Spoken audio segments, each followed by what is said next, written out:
Magandang umaga mga igan, dahil sa operasyon ng militar at MILF, napaatras ang Bangsamoro Islamic Freedom Fighters o BIFF sa North Cotabato.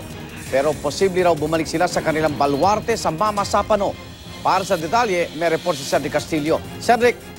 Yes, Arnold, yun nga yung sinabi sa atin ng ilang mga source natin dito sa ARMM na posible na bumalik sa kanilang baluarte sa Mama Sapano sa Maguindanao ang ilang miyembro ng BIFF. Ito ay matapos na mapaurong sila ng hiwalay pero coordinated di umanong operasyon ng MILF at ng Philippine Army. Kaya ayon sa ilang nakausap natin ay lalo pa raw tinututukan ngayon ang ng PNP at maging ng AFP yung area kung saan naganap ang January 25 clash, kung saan 44 na staff members ang namatay. Lalo pat bukas ay inaasahan ang pagdating ng mga matataas na opisyal ng Board of Inquiry on the Mama Sapano incident.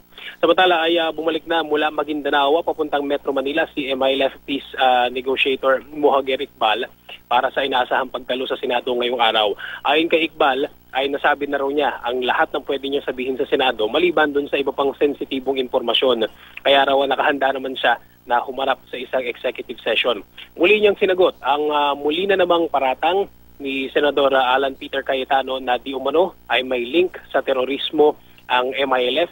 Ayon kay Iqbal, kung ito raw ay totoo, ibig sabihin siya rin daw mismo pala ay isang terorista. Kaya ang tanong ni Iqbal, bakit imbitado pa rin siya sa Senado ngayong araw? Yan muna latest mula rito sa Maguindanao.